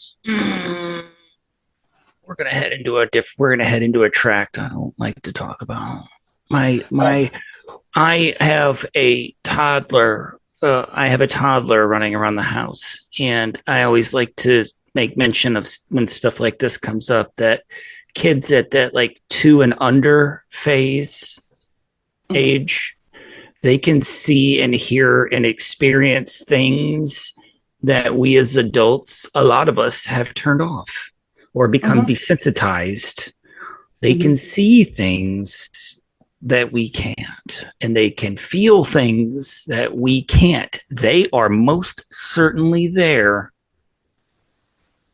Yes. But we just have we have been corrupted by the world, and they have not yet. And that's, that the innocence of a child. Yes, that is exactly what that means. They have not been corrupted by the world, because I'm telling you, some of the most intense supernatural moments have been when I've been around my toddler. That's because your child's gifted. Oh. No.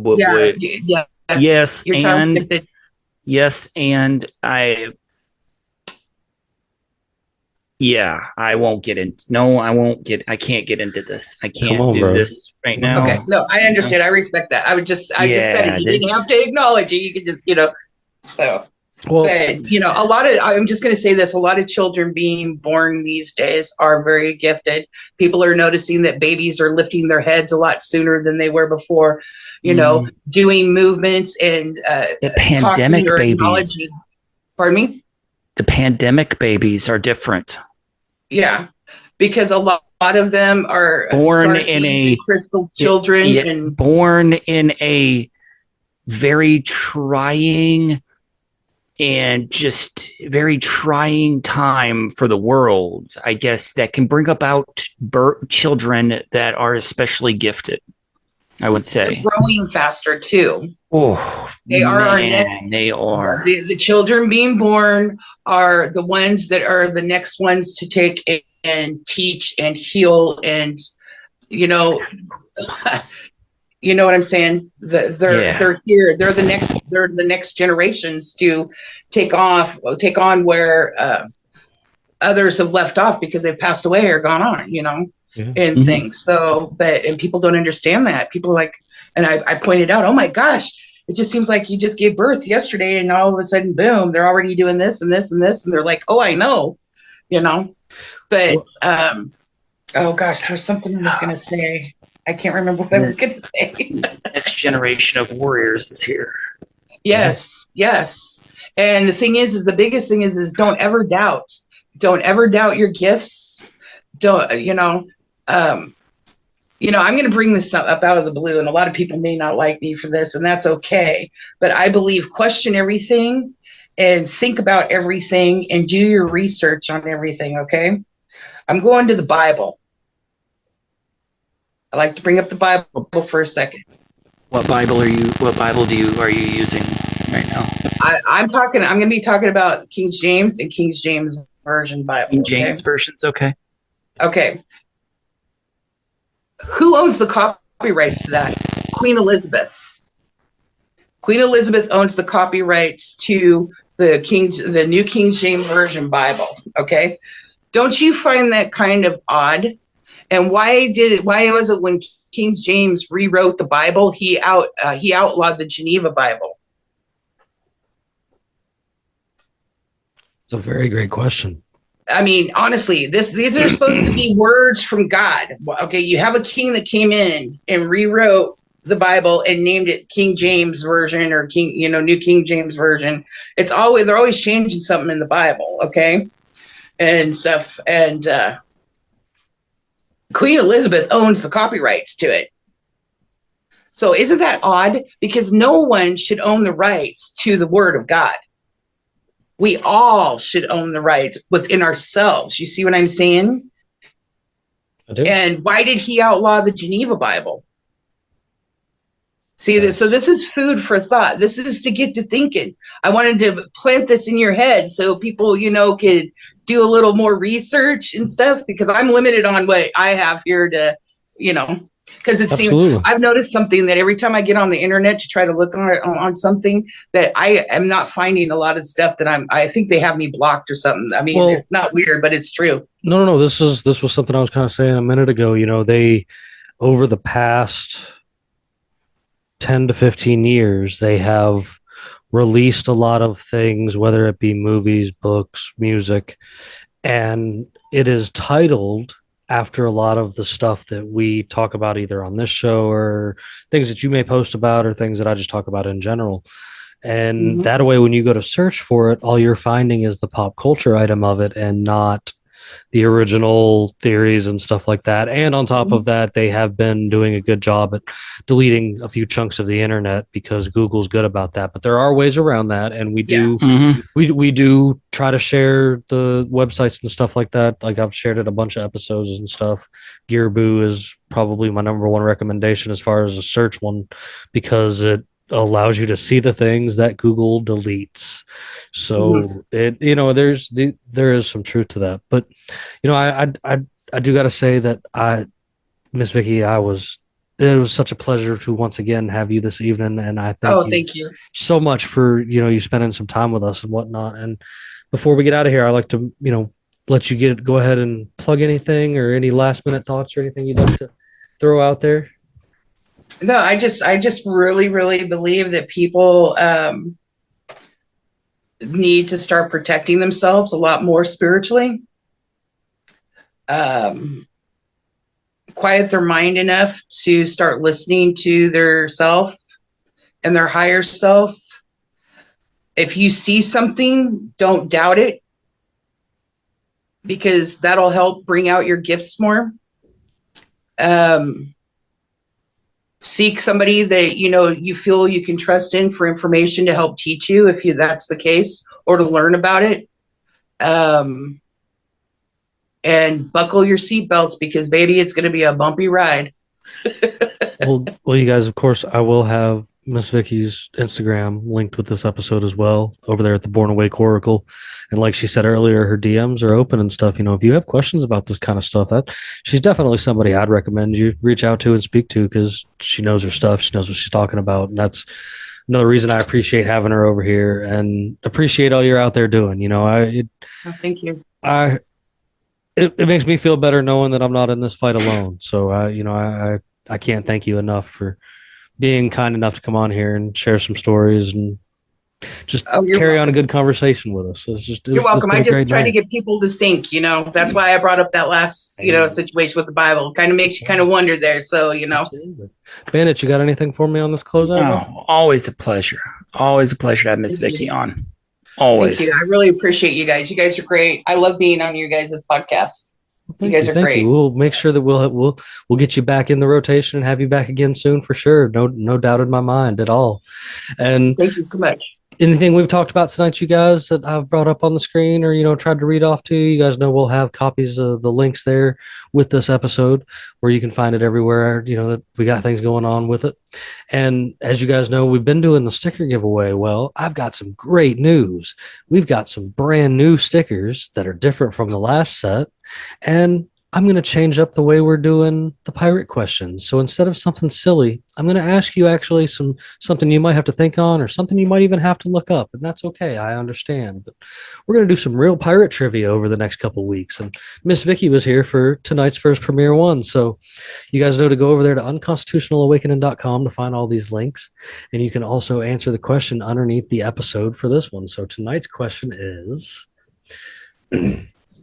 Who was considered to be the most successful pirate who captured more than 400 ships in 3 years?